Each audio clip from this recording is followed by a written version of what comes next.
Hello all UGC NET aspirants, how are you all? Welcome to my channel.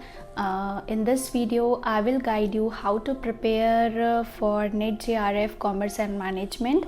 This will be just a warm-up session. Later on we will bring various videos on different topics of commerce and management to guide you well how to prepare for commerce and management. Hi, I am Manpreet and I have cleared net in commerce 3 times. Yes 3 बार मैंने net clear किया है क्योंकि कुछ marks से मेरा JRF रह जाता था and finally in December 2019 I have cleared JRF in commerce.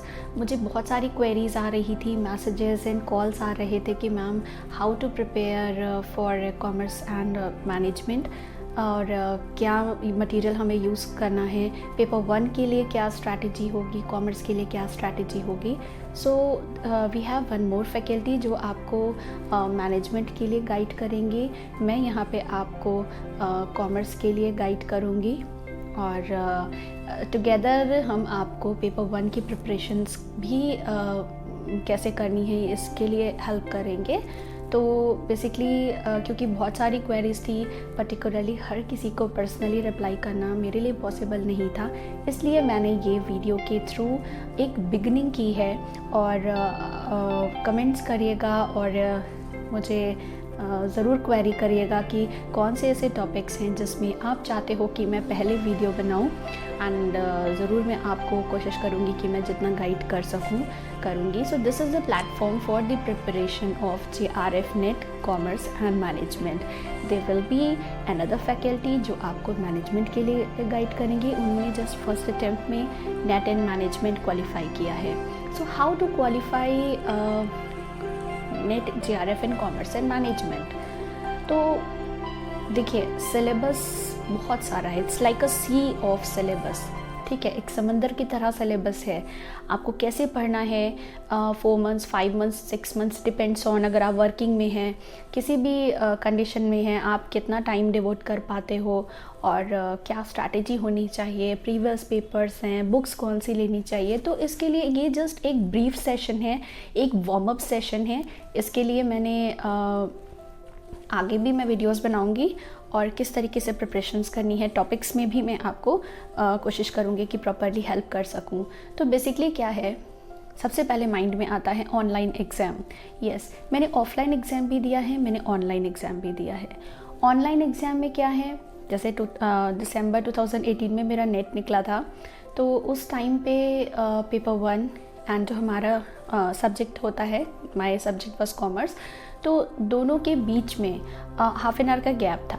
ठीक है, बट अभी रिसेंटली में क्या है कि इस एग्ज़ाम में 3 hours टोटल आपको मिलते हैं. ठीक है, जिसमें आपको पूरा पेपर 3 hours में कंप्लीट करना है. आपको पेपर 1 एंड पेपर 2 दोनों में कोई गैप नहीं मिलेगा. आप जितना भी टाइम ड्यूरेशन पेपर 1 में लगाना चाहें आप उसको पेपर को अटेम्प्ट करिए एंड उसके बाद आप अपना पेपर 2 जो कि सब्जेक्ट है उसको अटेम्प्ट करिए. तो ऑनलाइन एग्ज़ाम है, कंप्यूटर बेस्ड टेस्ट सेंटर्स होंगे जहाँ पे ये टेस्ट आपका कंडक्ट होगा. आपका ये टोटल 3 hours का पेपर है और आपको दोनों पेपर एक साथ अटेम्प्ट करने हैं, कोई बीच में ब्रेक नहीं है. तो इस चीज़ के लिए आपको मेंटली प्रिपेयर होना बहुत ज़रूरी है. देखिए, अवेयरनेस होना is a good thing, but उस चीज़ को प्रैक्टिकली अप्लाई करना भी ज़रूरी है.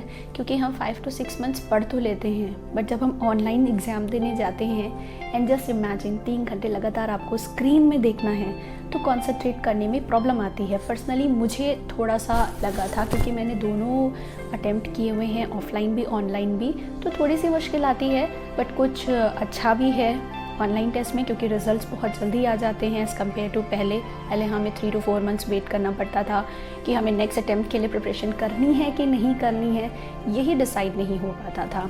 तो हियर आपको रफ शीट वहीं पे प्रोवाइड होगी, आपको लेके पेपर वगैरह कुछ नहीं जाना है. और due to Covid I think pen और वाटर बॉटल अभी फ़िलहाल आपको लेके जानी है, अदरवाइज़ वहाँ पे प्रोवाइडेड रहता है. And yes, ID cards and admit cards आप बिल्कुल मत भूलिएगा. आप चाहे 2-3 दिन पहले ही अपने सारे डॉक्यूमेंट्स रख लीजिएगा ताकि लास्ट मोमेंट पे प्रॉब्लम ना हो. एंड अगर वो फ़ोटो की डिमांड करते हैं तो आपको एक जो फ़ोटो आपने एडमिट कार्ड में पेस्ट करी है सेम फ़ोटो आपको उस टाइम पे भी चाहिए होगी.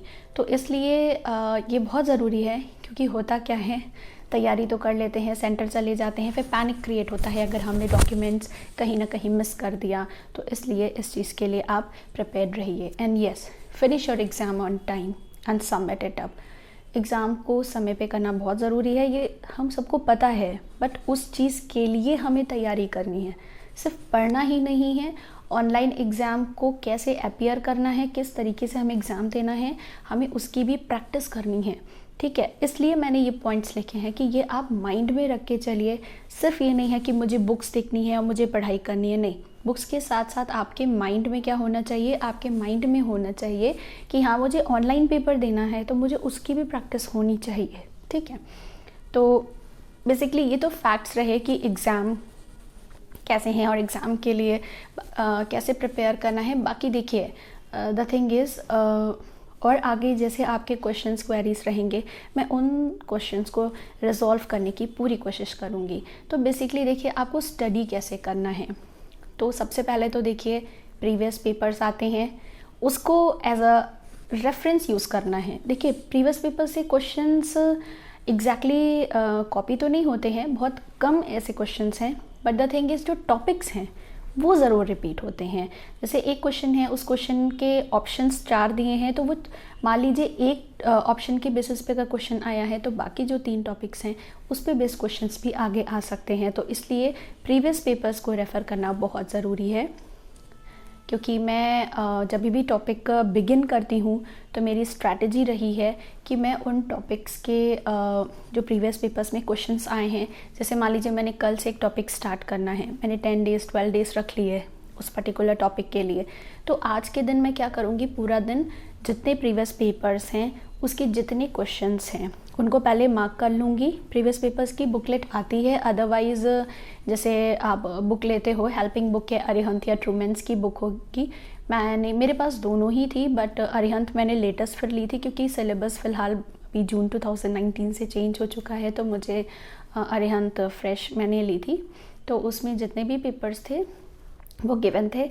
स्टिल मैंने प्रीवियस पेपर्स की बुकलेट सेपरेटली ली थी, क्योंकि मुझे वो मोटी सी बुक हर वक्त यूज़ करना थोड़ा सा टीडियस हो जाता था। बाकी क्योंकि कोर्स बुक्स भी थी, ऐसा नहीं है कि मैंने सिर्फ अरिहंत या ट्रूमैन से पढ़ा है, हाँ मैंने प्रॉपर स्टडी की है और अच्छे पब्लिकेशंस की बुक रेफ़र की है। तो सिलेबस आपको नोट डाउन करना बहुत ज़रूरी है। देखिए, जब स्टडी करनी है तो पूरे सिलेबस को नोट करिए। जो टोटल सिलेबस है आपका एज़ पर जो गिवन टॉपिक्स हैं उसमें टोटल 10 हैं, बट ओवरऑल जब आप उनको सेपरेट करोगे तो आपके 14 टॉपिक्स हैं, जो हम नेक्स्ट वीडियो में सिलेबस के बारे में भी डिस्कस करेंगे। Course books as per the topic, जो कोर्स बुक्स आपने बीकॉम एमकॉम में पढ़ी हैं, और अगर नहीं पढ़ी हैं देन माय डियर प्लीज़ अपने कॉन्सेप्ट्स को क्लियर करने के लिए वो इजी नोट्स या वो जो नोट्स आते हैं वो काम नहीं देंगे। आपको अच्छी बुक्स रेफ़र करनी पड़ेगी, अच्छे पब्लिकेशन की बुक्स में इन्वेस्टमेंट करना पड़ेगा। यस, बुक्स में मनी वेस्टेज नहीं होती है, इन्वेस्टमेंट होता है, क्योंकि बुक्स हमेशा आपके साथ रहती हैं। तो yes, I like to invest in books. तो भले ही मैं अदर थिंग्स में मनी सेव कर लूँ, बट मैं बुक्स में कोई कॉम्प्रोमाइज़ नहीं करती हूँ। तो जो कोर्स बुक्स हैं वो आपके पास होनी चाहिए एज़ पर दी टॉपिक्स। बाकी कुछ चीज़ें जो मिसिंग लगती हैं या जो उसमें अपडेटेड नहीं है, वो हम ऑनलाइन गूगल की हेल्प से हम आगे टॉपिक्स को हम पढ़ सकते हैं। इसके बाद है begin with the topic that you like the most. वो टॉपिक से स्टार्ट करिए जिसमें आप बहुत कंफर्टेबल हैं, ये बहुत ज़रूरी है। जो इजी अच्छा टॉपिक लगता है, जैसे मुझे बिज़नेस इकोनॉमिक्स बहुत अच्छा लगता है, तो मैं जब भी बिगिन करती हूँ तो मैं बिज़नेस इकोनॉमिक्स से ही स्टार्ट करती हूँ। इससे होता क्या है, इससे हमारा कॉन्फिडेंस बूस्टअप होता है। बिगनिंग ही अगर अच्छे पेस से हो तो आगे की जो स्टडी की जर्नी है, क्योंकि देखिए बहुत वास्ट सिलेबस है और उसके साथ साथ पेपर 1 भी है, दोनों को साथ लेके चलना है। तो कहीं ना कहीं यही चीज़ है कि आपको इंटरेस्ट लेवल जो है उसको मेंटेन करके चलना है। Maintain a regular study hours. Yes, एक रेगुलर स्टडी आवर्स को मेंटेन करना बहुत ज़रूरी है। इन चीज़ों का ध्यान आपको रखना पड़ेगा कि अगर आपने 3 घंटे 4 घंटे 5 घंटे what ever you have decided, और जितना आपके पास है और जितना आपको लगता है कि मैं इतना टाइम दे सकता हूँ या दे सकती हूँ, बट मैं सजेस्ट करूँगी कम से कम 3 से 4 घंटे तो आप बिगनिंग में प्रिपरेशन के लिए दीजिए। और इसे आफ्टर 2 मंथ्स 5 आवर्स एटलीस्ट आप रख लीजिए, क्योंकि देखिए एक बार जो तैयारी आप करके एग्ज़ाम दे दोगे दोबारा उतना पढ़ने का मन नहीं करेगा। तो अगर डिसाइड किया है कि हाँ हमें नेट क्लियर करना है तो आपको सारी प्रिपरेशन जो है इस तरीके से करनी है कि हाँ हमें उतना टाइम डिवोट करना है रेगुलरली कि हम अपनी स्टडीज़ को बहुत अच्छे से रेगुलर वे में कर सकें। तो देखिए अपना जितना भी टाइम आप स्टडी को देते हैं उसका 60% आप मेन सब्जेक्ट को दीजिए और 40% आप अपने पेपर 1 को डेली दीजिए।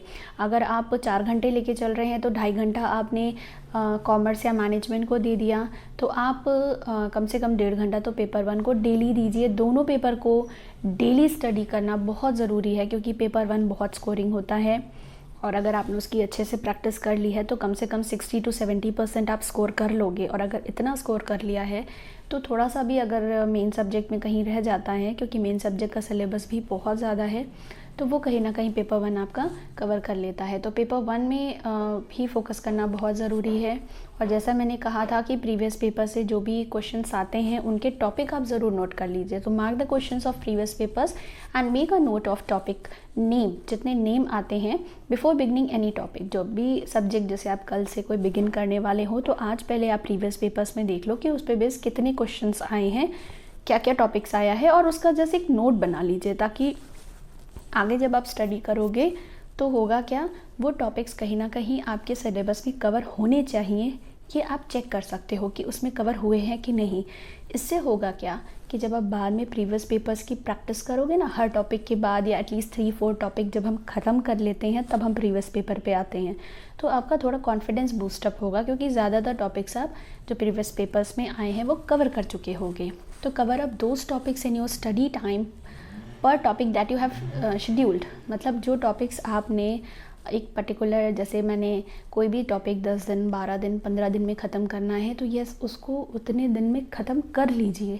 अगर एक में लेट करोगे तो फर्दर आगे टॉपिक्स में फिर और टाइम कम बचेगा।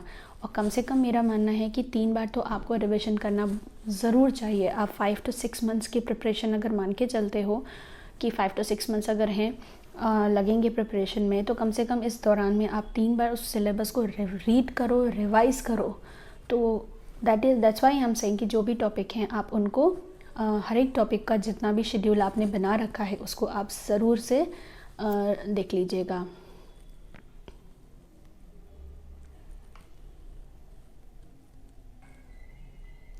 देखिए अभी तो हो गई स्टडीज़ की बात।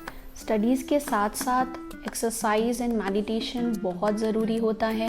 तो आई विल सजेस्ट कि आप रेगुलर एक्सरसाइजेज एंड मेडिटेशंस करिए, क्योंकि बहुत सिलेबस है। आप अपनी लाइफ के और अदर वर्किंग्स, जैसे मे बी आप कहीं वर्क कर रहे हैं या घर मैनेज करना है, मैरिड हैं, तो कहीं ना कहीं उन सारी सिचुएशंस के साथ स्ट्रेस लेवल बहुत होता है, क्योंकि सिलेबस बहुत ज़्यादा है। तो पढ़ने के लिए आपको मेंटली रिलैक्स्ड होना चाहिए। तो आई विल सजेस्ट कि आप एक्सरसाइजेस रेगुलरली करिए एंड मेडिटेशन भी बहुत ज़रूरी है। इसके साथ साथ what I suggest is yes, पढ़ने में इतना मत बिज़ी हो जाइए कि आप अपनी ईटिंग हैबिट्स को डिस्टर्ब कर दें। आप हेल्दी खाना खाइए, फ्रूट्स खाइए, लिक्विड्स लीजिए, जूस पीजिए, पानी कम से कम 10 से 12 ग्लास डेली पीजिए ताकि हाइड्रेटेड रहें और पढ़ने में आपका कंसंट्रेशन भी बढ़े। तो थर्ड थिंग जो बहुत इंपॉर्टेंट चीज़ है, गेट इनफ स्लीप। यस, कम से कम 6 to 7 आवर्स की नींद तो आपको रात में लेनी ही चाहिए, सोना चाहिए। और दिन में आप हाफ एन आवर का एक शॉर्ट नैप ले सकते हो रिलैक्स करने के लिए, बट डू फॉलो, क्योंकि हेल्दी रहना बहुत ज़रूरी है अगर आप किसी एग्ज़ाम की तैयारी कर रहे हो। तो यहाँ मैं आपको फर्दर और जो सिलेबस के बारे में है वो हम आपको नेक्स्ट वीडियो में बताएंगे। Here I have simply just given up as a warm up session कि आप बस इसको स्टार्ट करिए, और कोई हेल्पिंग बुक है, कोई मटेरियल है, जो भी डिटेल्स रहेंगे वो हम आगे आपको वीडियोस में फर्दर बताते रहेंगे। So thank you so much for watching the video. Stay tuned for further preparations. Yes, we will guide you for the preparations and guidance of UGC NET JRF Commerce and Management.